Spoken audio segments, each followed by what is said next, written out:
ejayi Mao bayo mwe Ni mwe ejayi Boyota eko wa omo wori Bayo kohun Maje won bi ma gbe yo Kade imo jibo Eduro ba omo e Yema dimonza Keiva o yema dimonza Yema dimonza.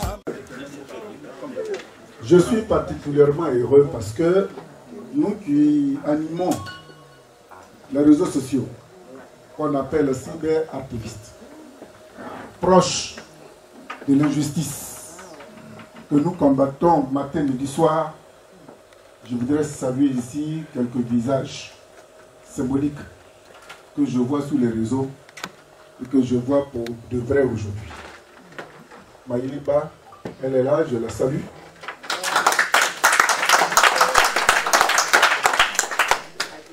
Je vois Madame Lorignon, c'est ça? Juste à côté d'elle. Irène Gou, c'est ça? Et puis la charmante Sasso. C'est ça, non? Crasso. Elle, pour elle, là, ça dit qu'en même temps, elle est mieux. Hein. Quand ça ne va pas, et puis elle rentre dedans, elle a fini d'être au téléphone. Elle dit pas d'abord elle-même, même que le rêve soit mauvais ou pas. Bien. Je voudrais comprendre, et j'ai compris,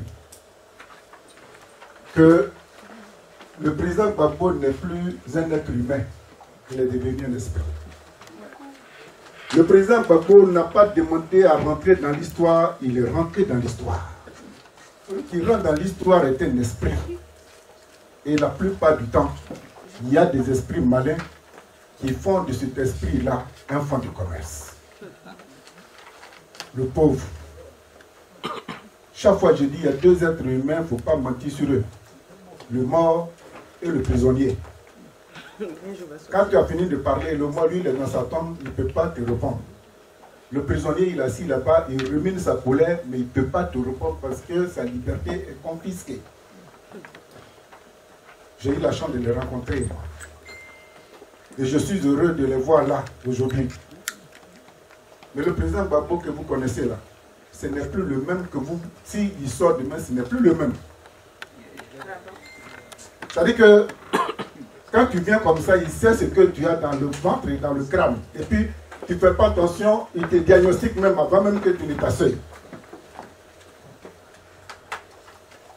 Et tiens, tu veux devenir député? Je dis non. Tu veux devenir maire? Non. Président? Non. Tu es venu ici pourquoi? Puisque ici c'est lourd, c'est l'expression qu'il a employée. Il dit chacun vient prendre son option ici.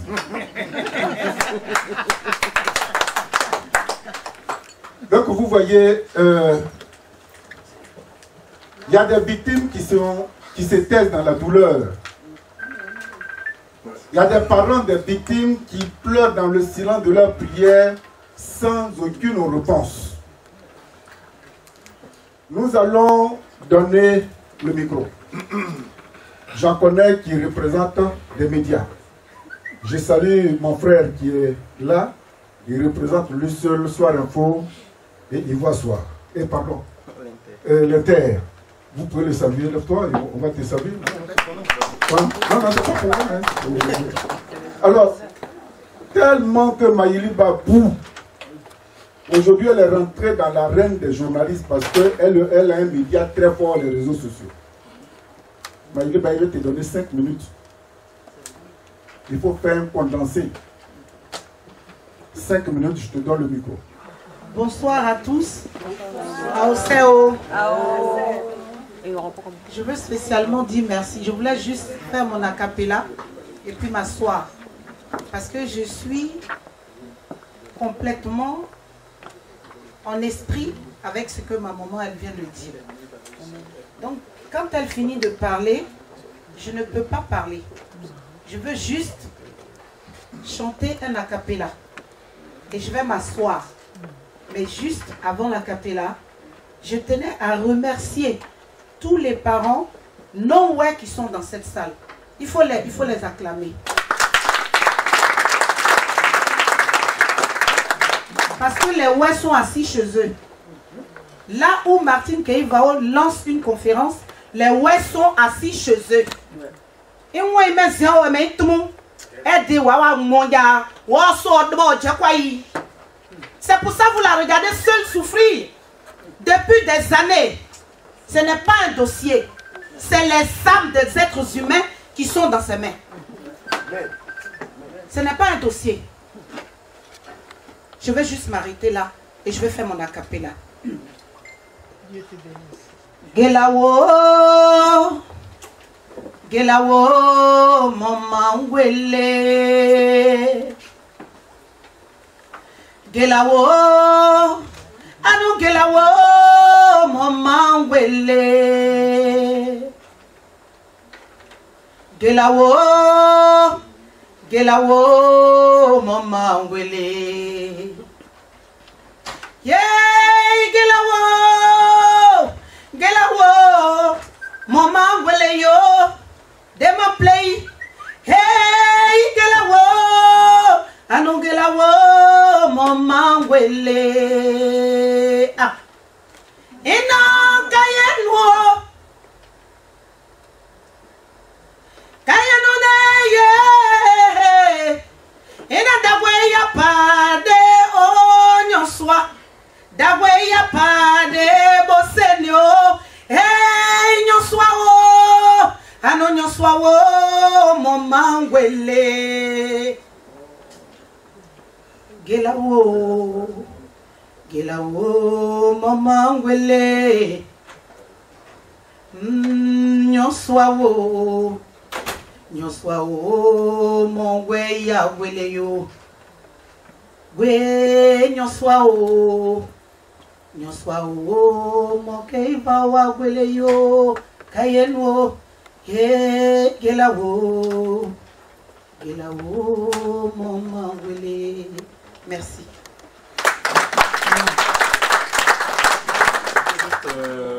Pour ceux dont j'ignore le nom, le prénom, on se connaît tous, hein. J'ai deux personnes à présenter particulièrement. Le doyen qui s'élève là-bas, je ne sais pas si vous le reconnaissez. C'est l'un de nos doyens ici.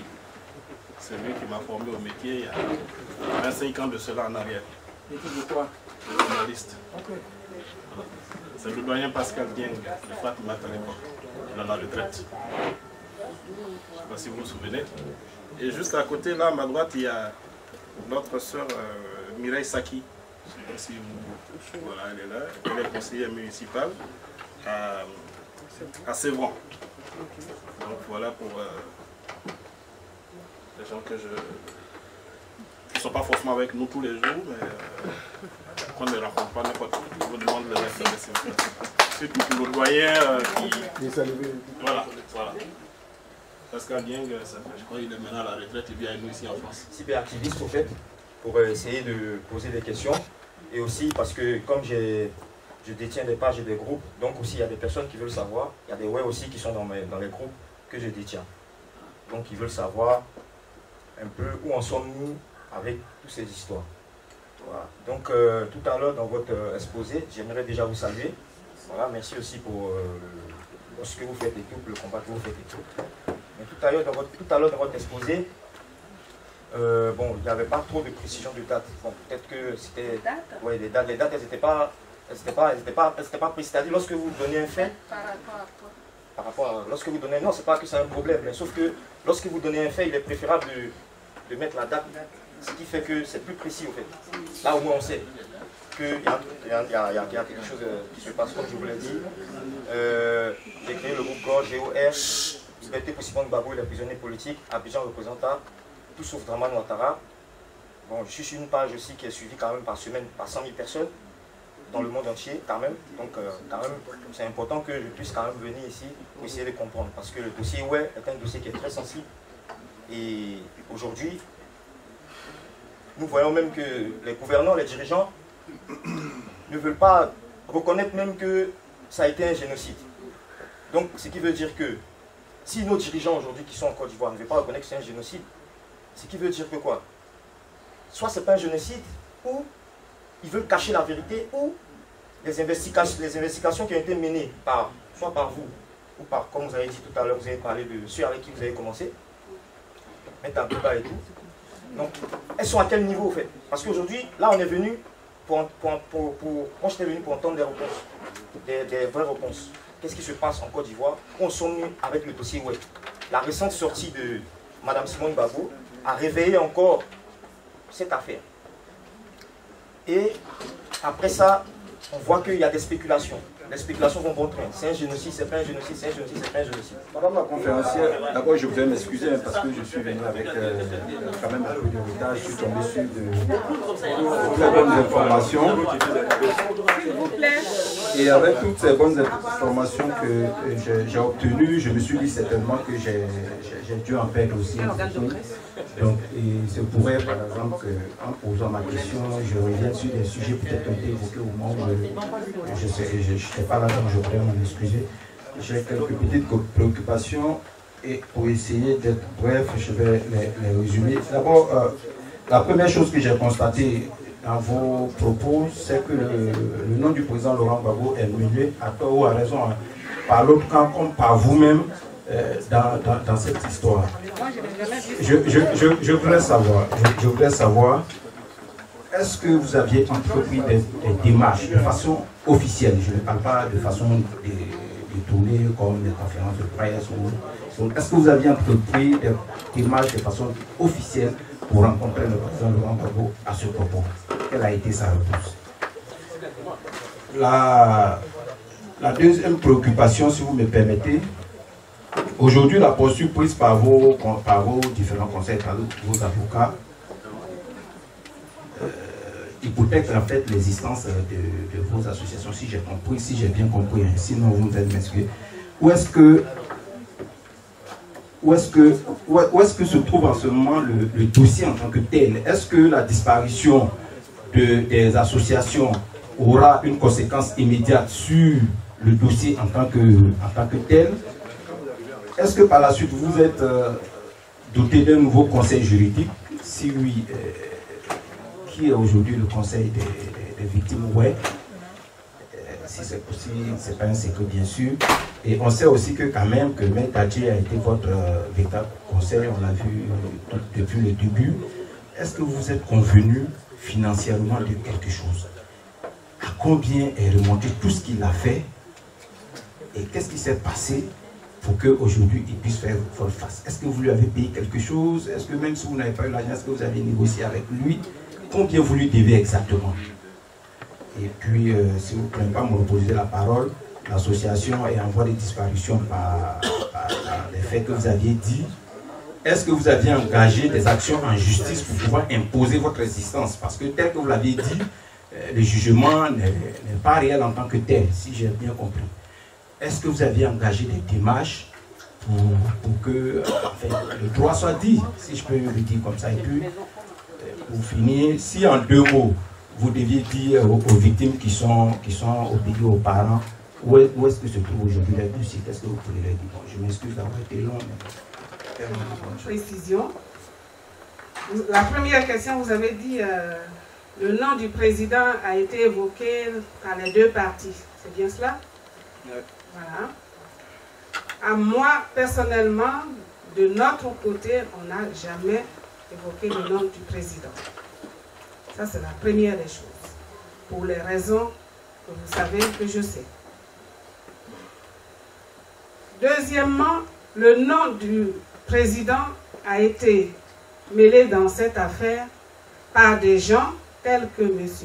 Demba Traoré et les avocats, les deux avocats, Maître Abiba et Maître Adjei, qui ont dit que c'est le président qui les a confié le dossier. Voilà. Ce dont nous n'avons pas connaissance. Ça, c'est la première des choses. Donc, le nom du président n'a jamais été évoqué chez nous. Ça, c'est la première question. Vous m'avez demandé si j'ai rencontré le président. Non, si vous avez fait des démarches. Si j'ai fait des démarches pour rencontrer le président. Personnellement, non. Je n'ai jamais demandé à rencontrer le président. La première fois que je l'ai rencontré, c'était en 2013, où tous les patriotes allaient le voir. Donc c'est la première fois de ma vie que je l'ai vu, parce que quand on manifestait, on faisait des meetings et tout, il fallait voir la personne pour laquelle on se battait, donc j'ai été le voir, mais rien à voir avec, à cette époque, l'histoire ne s'est jamais passée. Je ne connaissais même pas encore Abiba ni Dadji. En 2013, vous êtes allé lui rendre visite à la prison? Oui. Ok. Je l'ai rencontré une fois à la prison en tant que patriote. Encore le contentieux au niveau du dossier n'existait pas. Maître Abiba et Dadji sont rentrés dans le dossier en juillet 2015. Okay. J'ai rencontré le président en novembre 2013. Okay. Donc, pour la première fois, en tant que patriote, pas pour le dossier. Voilà. Donc, et depuis, quand cette histoire a commencé, quelqu'un qui n'est pas dans le dossier, pourquoi je vais lui en parler? J'estime qu'il a assez de soucis comme ça. Ça, c'est la première de mes raisons. Et la deuxième des raisons, quand j'ai eu les problèmes avec les avocats, ils m'ont laissé entendre que le fait que je sois trop engagée dans les marches et le combat pour Laurent Gbagbo suppose à la Cour que je travaille pour Laurent Gbagbo, donc mon propre dossier m'était interdit et que la Cour menait des investigations sur moi pour savoir si je n'ai pas été payé de sa part pour le disculper. Donc déjà avec ces raisons-là, je ne peux même pas aller le voir. Si je vais là-bas, ça veut dire que je vais chercher des directives, ce qui n'est pas exact. Donc, je n'ai jamais mené de démarche à ce propos. C'est pour ça, d'ailleurs, quand son nom est sorti, ça m'a fait quelque chose parce que, voilà. Parce que on ne doit même pas le mêler à ça parce qu'il y a d'autres soucis déjà. Voilà. Et pour des raisons, puisque ce qu'on lui reproche, c'est le contraire dans notre dossier. Et c'est tellement lié que je ne peux pas, moi, engageant ce dossier, être auprès de lui. Ça ferait un amalgame. Donc, je n'ai pas mené de démarche. Ça, c'est la deuxième question. La troisième question, vous m'avez demandé si le dossier a été hypothéqué. La démarche de Maître Abiba. Devant tout le monde, c'est la raison pour laquelle on se trouve ici, le dossier à la CPI n'a jamais été entaché d'une quelconque attitude, que ce soit de nous ou des avocats, parce que les victimes que nous sommes, chaque victime est identifiée. Donc les dossiers sont individuels. Et c'est pour ça, pour pouvoir les gérer, puisque la plupart des victimes n'étant pas ici et étant nos parents, on a jugé nécessaire de mettre cette association en place pour que nous puissions les atteindre. Donc, les avocats, la démarche n'entache en rien. Le dossier suit son cours, il est très avancé, il n'y a aucun souci. Ça, c'est la troisième question. Je peux vous arrêter 2 secondes pour savoir clairement. Donc, à la CPI, il n'y a pas un dossier, ouais, mais il y a plusieurs dossiers individuels des victimes de la crise. Non, c'est pas ça. Expliquez-nous clairement. À la CPI, vous savez très bien que les victimes ne peuvent pas se lever pour aller à la CPI pour déposer des dossiers. C'est soit des États ou bien la CPI elle-même, elle s'auto-proclame. Mais comme dans le cas de la Côte d'Ivoire, c'est la CPI qui a lancé un appel à témoins, donc les victimes, individuellement, on a déjà une association qui s'appelait à l'époque, qui s'appelle l'ARDEF de Djokwe. Ce sont les victimes de Djokwe. Nous-mêmes, on s'est mis ensemble et on a formé une association pour aller déposer le dossier, mais on ne peut pas enregistrer un dossier au nom d'une association. Voilà, vous voyez. Donc l'association gère les dossiers, mais si on a une association, tout de suite on arrive, moi je suis Keïbao, j'ai mon dossier, elle a son dossier, mais toute l'administration autour est gérée par l'association. Donc il y a plusieurs dossiers qui sont réunis pour faire un dossier. Et ce dossier, il est enregistré sous le nom de chacun parce que, ou son ayant droit, mais géré par la CPI. Si la CPI a un problème avec les victimes, elle veut savoir qui fait quoi, c'est à nous qu'elle s'adresse. Voilà. Donc, puisque c'est nous qui avons le dossier qu'on a envoyé, chacun est dedans, mais en gros, c'est des sous-dossiers qui forment un groupe. Voilà, donc voilà comment on est intervenu. Et comme l'association ou nous-mêmes, on n'est pas des professionnels, il faut avoir un porte-parole. Et le porte-parole, c'est l'avocat. Et entre l'avocat et les victimes, c'est le responsable de l'association qui gère. Parce que comme c'est des dossiers hautement confidentiels, chacun ne peut pas se lever pour aller dire où en est mon dossier, qu'est-ce qui s'est passé? Non. Vous voyez comment ça se passe? C'est comme une société. Quand vous avez une société et que vous êtes plusieurs associés, le conseil d'administration, c'est lui qui gère. Ce n'est pas les associés eux-mêmes. Chacun se lève, il fait pourquoi on a un gérant? C'est pour avoir au moins une personne devant soi qui va répondre à nos questions. Il doit répondre devant la justice. Il doit répondre devant les tiers. C'est comme ça, ça se passe. Et depuis 2016, depuis avril 2017, nous ne travaillons plus avec Maître Abiba et Maître Dadji. Donc, la Cour est informée. Nous avons un nouveau conseil. D'ailleurs, voilà notre nouvel avocat, le président du conseil, qui est Maître Epoma, il est au fond de la salle. C'est lui qui, au niveau de la CPI, c'est lui qui gère tout. Maître, s'il vous plaît. Epoma. Voilà l'avocat de. Et quand on a changé d'avocat, s'il vous plaît. Allez-y. Et quand on a changé d'avocat, la Cour, pour enregistrer le nouvel avocat, a exigé que chaque victime donne mandat. Ce qui n'était pas le cas avec le Maître Abiba et Maître Dadji. Maître Abiba et Maître Dadji étaient engagés par les associations. Si vous voulez les conventions, je les mets à votre disposition. Donc Maître Abiba et Maître Dadji étaient engagés par l'association, mais comme les formulaires, quand on les remplit, as-tu un avocat, oui ou non? C'est nous qui remplissons, qui avons puisque l'avocat a pris, l'association a pris des avocats pour les victimes, donc on remplissait, on mettait le nom des avocats. Et c'est sur ça qu'ils jouent aujourd'hui. Mais, depuis qu'elle ne voulait plus nous donner,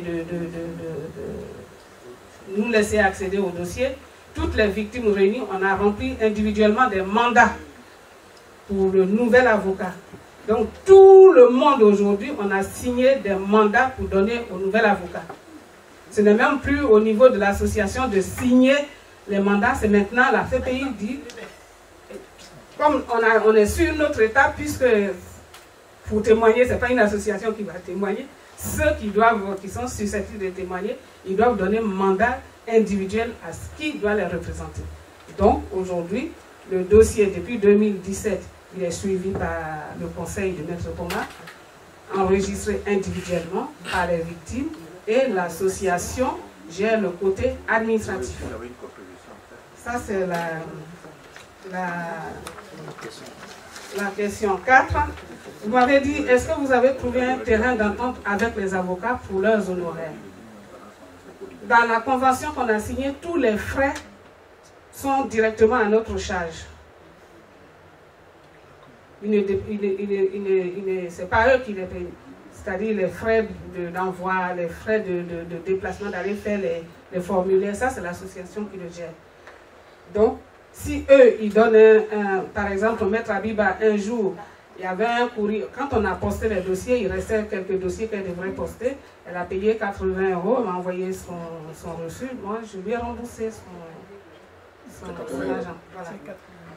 Au niveau des honoraires, quand ils nous ont envoyé la facture parce qu'on est en conflit, je lui ai demandé, donne-moi, parce que quand on a envoyé les dossiers, la CPI envoie un listing définitif pour savoir qui est enregistré, parce qu'il y a des dossiers qui ne sont pas complets, donc ils sont rejetés. Et ceux qui sont complets, même s'ils ne sont pas complets, le fait qu'ils les aient traités, on doit les payer pour ça parce qu'ils ont passé du temps. Et c'est 7 € par dossier. Donc je lui dis, bon, puisqu'on n'est plus désormais ensemble, il faut que je les valide. Maintenant, je vérifie quels sont les dossiers qui ont été traités et les dossiers qui ne sont pas traités pour qu'on puisse payer ce qu'ils réclament. Et à ce niveau, ils refusent de nous donner le listing. Ils refusent qu'on accède au dossier, sous prétexte qu'il est confidentiel. Comment le payer alors? Bon, ben, c'est là aujourd'hui le problème. Donc si on ne peut pas vérifier la facture, même nous, quand tu commandes quelque chose en ligne, tu le vérifies après. Même si on te livre, tu vérifies. Ou bien tu signes toujours sous réserve 2. Il dit, bon, donne-moi le listing. Non, le listing, elle refuse de nous le donner. Et c'est ce listing, ne voulant plus nous le donner, nous, en quelque sorte, on a vidé. Puisque c'est aujourd'hui, les mandats sont signés au nom d'un nouveau conseil. Le listing, c'est comme une coquille qu'elle a gardée. Mais nous, on a retiré. Puisqu'on ne peut pas garder un dossier qu'on ne peut pas accéder. C'est comme ça, ça s'est passé. Et c'est à ce niveau se trouve le litige. Au départ, les deux nous ont fait une facture globale de 86 000 €. Et quand j'ai dit, mais 4 000 dossiers multipliés par 7,50 €, ça ne fait quand même pas 86 000 €. Ils ont justifié, dit qu'on a payé des billets d'avion. Dans les billets d'avion qu'elle nous a fournis, je vois qu'il y a un billet qui date de juin 2014. Juin 2014, nous, on n'est pas avec toi. Donc, comment tu peux... Il dit, non, c'est une erreur. Il dit, bon, donc, il faut donner tout, maintenant, je vais valider. Et c'est là le problème. Donc, à ce jour, ce litige demeure, et c'est là qu'elle est partie devant le bâtonnier pour dire qu'on refuse de payer ses honoraires. Arrivé devant le bâtonnier, moi j'ai demandé à avoir le listing pour voir qui est enregistré, qui ne l'est pas. Le bâtonnier dit, bon, mais c'est vous quand même qui l'avez mis en mission, donc vous devez payer. J'ai dit, mais naturellement qu'on doit payer, mais on paye quoi? Le bâtonnier nous dit, bon, vous reconnaissez? J'ai dit, oui, je reconnais que je les ai engagés. Ça, il n'y a même pas de complications dessus. La seule chose que je demande, c'est qu'avant de valider les factures, il faudra que je vois ce qui est noté dedans. Et le bâtonnier me dit, bon, si c'est comme ça, faites votre demande, reconnaissez votre engagement et faites une demande de restitution de dossier. Et j'ai fait la restitution de dossier. J'ai reconnu sa facture sous réserve de vérification et j'ai fait une demande de restitution en octobre 2017. J'ai reconnu la facture en septembre 2017. Vous voyez? Et depuis octobre 2017, le bâtonnier n'a jamais statué sur notre demande. À chaque fois, il écrivait pour dire il repousse l'échéance. Et c'est quand on a commencé à remplir les formulaires maintenant au nom du nouvel avocat qu'elle est allée encore se plaindre chez le bâtonnier pour dire que son confrère a volé ses clients. Donc, elle et le confrère se sont retrouvés devant elle est du barreau de Bobigny, le confrère est du barreau de Paris. Ils ont désigné, le bâtonnier a désigné un barreau tiers de Nîmes qui ne les connaît pas. Et ce barreau tiers a dit que ceux qui vous ont mis en mission, ils ont mis fin à votre mission, c'est pour ça que vous leur avez fait une facture de choses. Vous n'avez plus droit à prétendre quoi que ce soit sur les victimes. Elles ne sont pas vos victimes. Vous rendez le dossier. Donc elle a été déboutée devant, entre confrères, elle a été déboutée. Mais nous, on exige toujours, pour la payer, on exige de vérifier les factures. Et c'est dans ce contexte-là nous sommes, quand elle, la même se lève pour aller à Pontoise pour faire une demande de liquidation de nos associations. Mais si on te doit de l'argent, on te doit de l'argent, moi je te dois, et c'est toi qui vas dire que non, elle ne va plus me payer, je ne veux plus qu'elle existe. Il y a un problème. Il y a un problème. Tu peux exiger ton argent jusqu'à mon dernier souffle, mais tu n'as pas à dire oui, comme tu n'as pas les moyens pour me payer, moi je vais te faire disparaître. Et même si tu veux me faire disparaître, Toi, tu es de Bobigny, moi, je suis de Paris. L'affaire est devant Bobigny. Pourquoi tu t'en vas à Pontoise?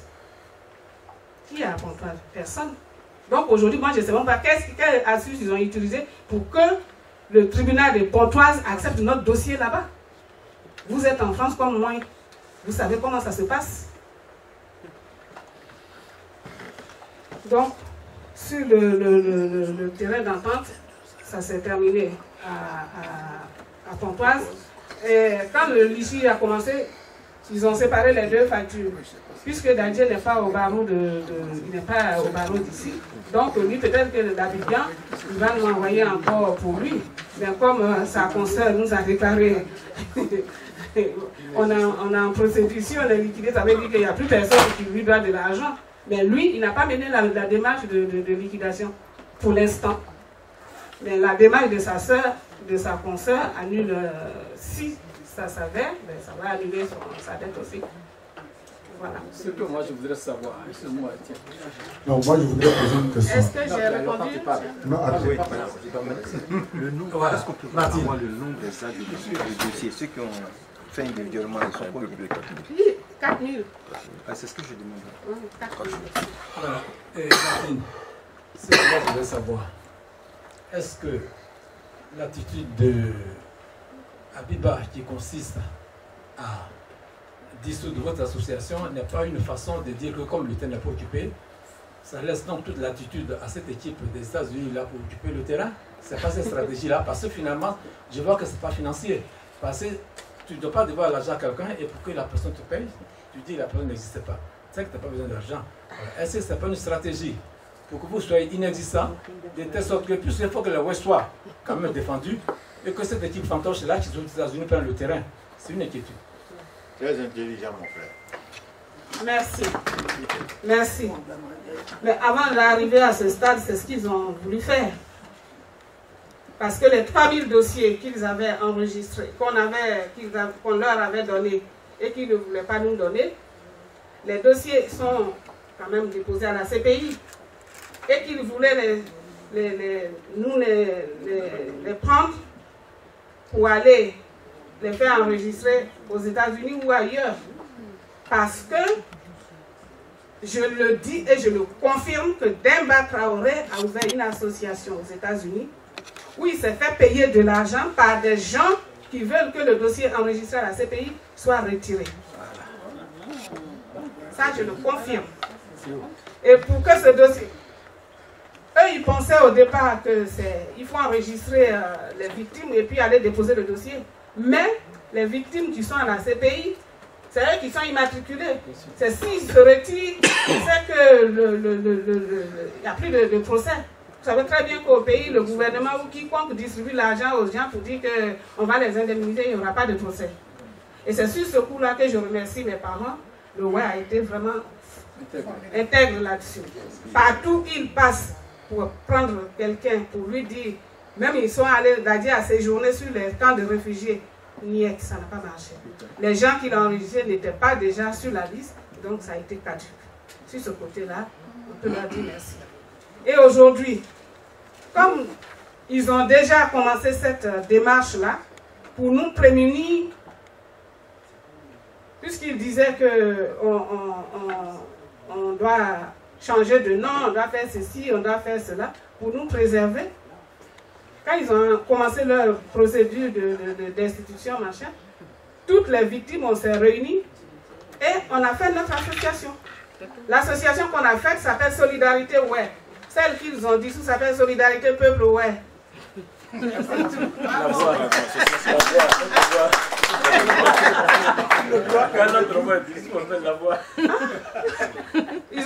pays a fait ça, non? Oui. Alors, donc Solidarité, c'est pas encore dissous, hein, mais ça envoie, si c'est confirmé, Solidarité Ouais prend le relais. Et comme les victimes veulent toujours pour porte-parole Keïvao, Keïvao sera toujours là pour faire les démarches. Donc voilà. En tout cas, le dossier il est très bien engagé. Et je ne peux pas dire des choses sur le dossier. Ce que je sais, contrairement à ce qu'on a vu dans le procès du président et du frère Blé, De l'autre côté, c'est l'inverse.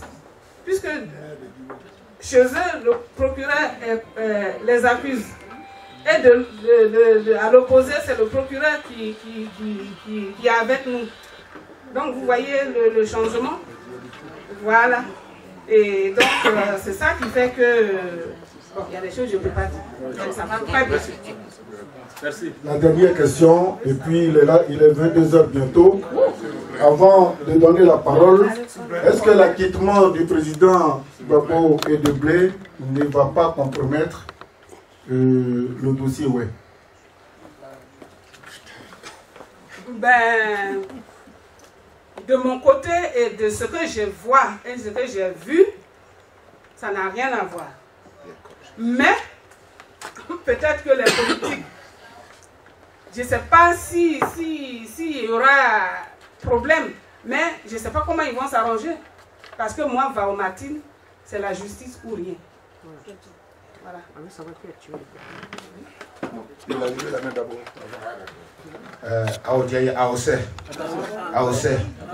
Maman, on sait.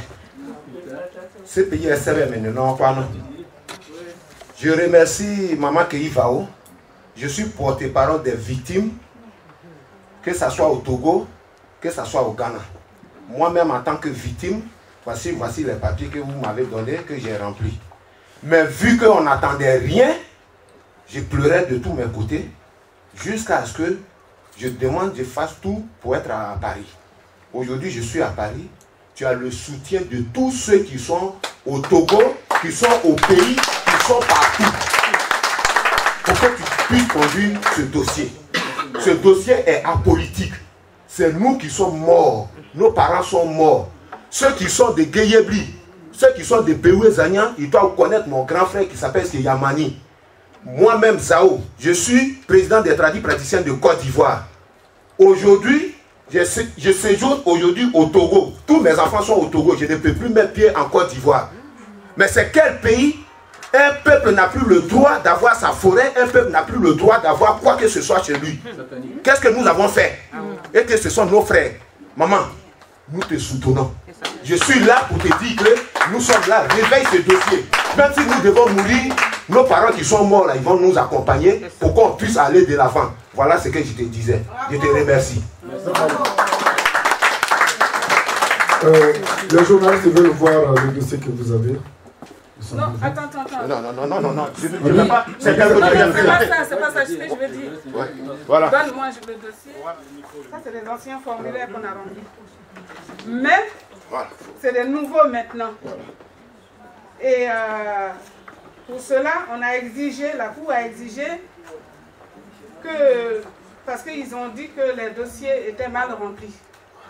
Donc, ils ont formé les avocats, ils ont donné une formation aux avocats. Puisque d'habitude, la Cour, quand elle enclenche une démarche, une procédure, elle-même a ses avocats, comme vous avez vu là, elle-même a ses avocats. Et comme nous, on a forcé la porte, donc ils ont demandé à former nos avocats. Et ça fait 1 an que nos avocats, ils ont terminé leur formation là, le 28 février. C'est pas de la mission. C'est pas musulman. Nos 2 avocats qui sont derrière. Non, notre nouveau conseil vient de finir sa formation à la Cour. Pour maintenant, voilà, donc avec de nouveaux formulaires. Donc, je vais te donner le nouveau. Et ce nouveau formulaire, comme c'est moi qui me déplace pour aller chez les gens, la Cour, la représentation de la Cour en Côte d'Ivoire m'a demandé une liste de personnes qu'ils doivent former pour aller désormais vers les victimes pour les remplir. Ils ont demandé 10 personnes. Donc, ces 10 personnes-là commencent incessamment. Les avocats ont fini. Et moi, je commence ma formation avec les avocats pour que j'aille dans les camps où je peux partir pour aller former les autres. Donc, vous voyez, c'est quelque chose. Voilà. Donc, soyez tranquilles. Ne soyez pas pessimistes. Ça va. Ça y est. Ça va.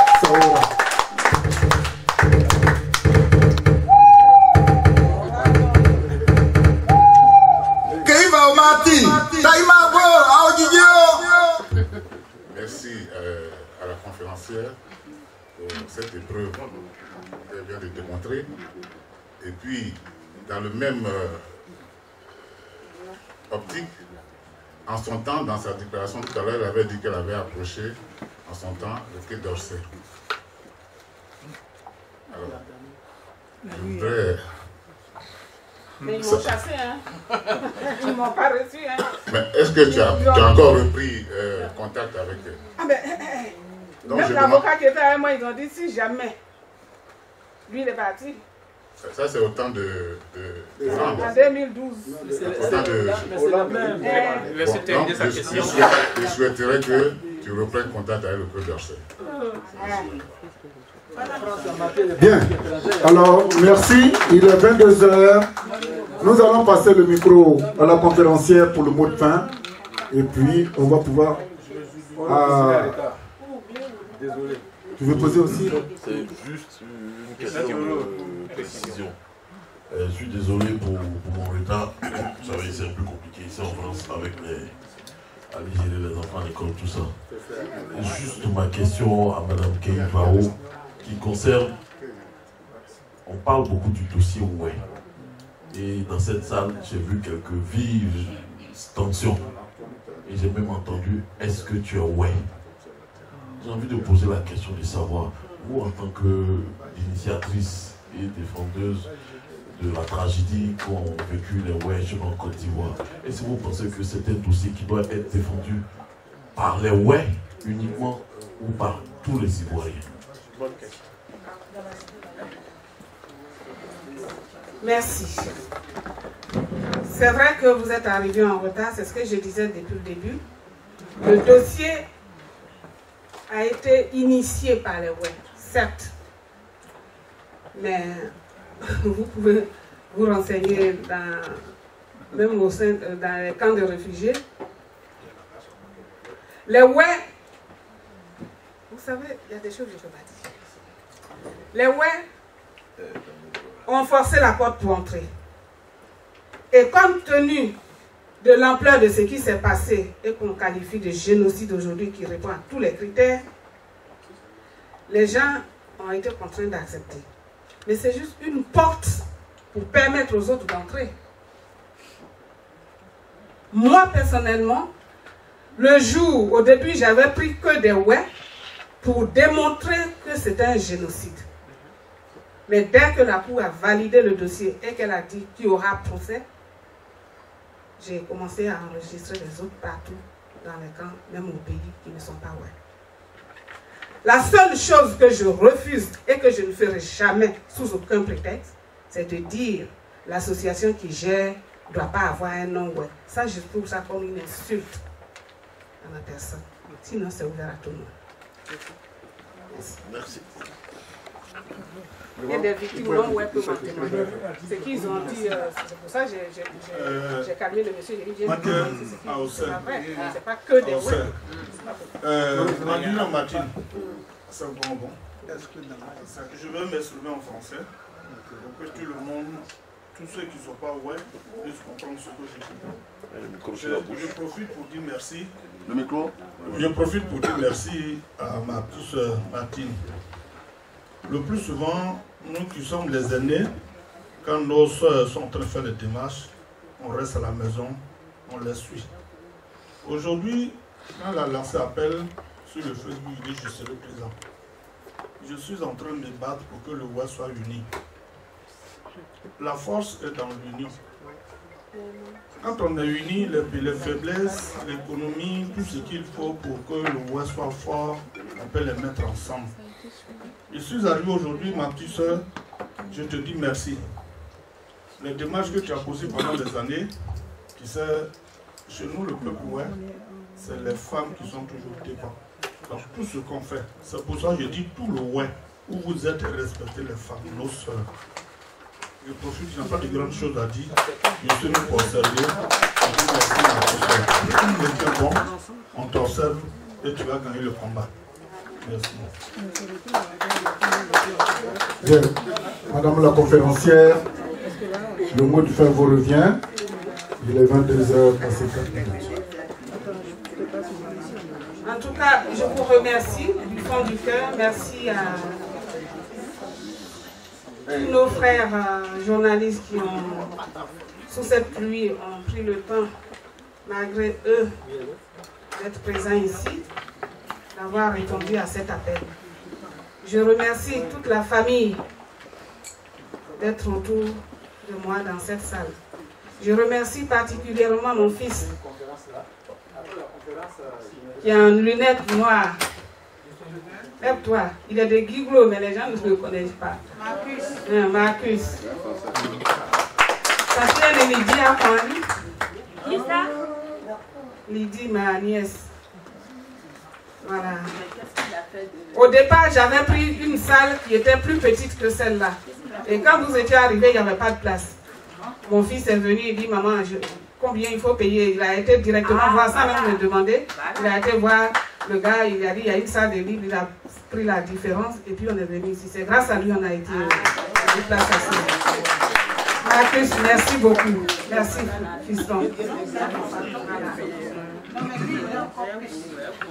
Donc, chers frères et sœurs, j'espère que mon récit vous a convaincu. Je suis à la disposition de tous, comme d'habitude. Tous mes frères et sœurs victimes au pays, dans les camps de réfugiés, partout où ils se trouvent et qui me regardent aujourd'hui, je vous demande de ne pas vous inquiéter. Votre dossier est dans de bonnes mains. Nous travaillons d'arrache-pied. Désormais, la Cour nous suit comme il faut. Soyons optimistes. Vos dossiers aboutiront. Et les nouvelles fiches arrivent bientôt. Je reviendrai vers vous. Ceux qui sont au pays où je ne peux pas aller vont commencer le boulot. Et on va continuer jusqu'au bout. Même si jamais le procès arrivait à s'ouvrir, on continuera toujours d'enregistrer toute victime. Je dis bien toute victime. À partir d'aujourd'hui, sachez que le dossier n'est pas que pour des ouais. C'est faux. C'était juste parce que les ouais ont pris l'initiative et que le dossier est enregistré par leur association. Donc, quand on vous dit que oui, les ouais, ils ont mis les gens de côté, c'est faux. C'était juste pour nous salir. Et d'ailleurs, ceux qui disent que nous, on a été xénophobes et qu'on a choisi que des ouais, eux, ils vivent toujours parmi des victimes, non? Les victimes sont pleines au pays là-bas. Pourquoi ils ne font pas? Ils n'ont pas fait de dossier. Et puis c'est toujours pour nous là, pour ça là, ce petit truc là, oui, se dit, il faut que ça soit machin, il faut que ça soit cela. Comme si quelqu'un m'avait donné un ordre de mission pour faire quelque chose. Non.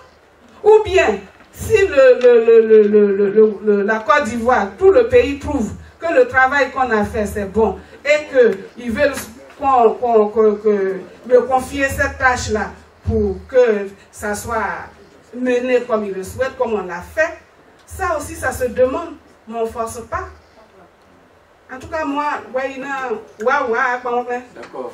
Donc, vous pouvez faire tout ce que vous voulez, ça ne passera pas.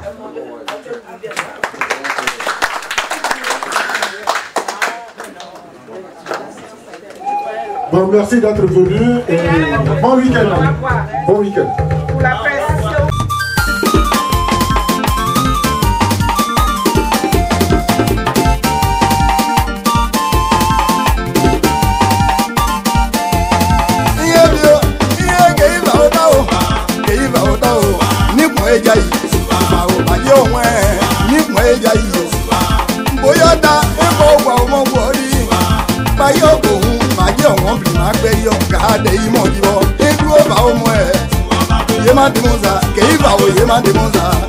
Yema de Monza,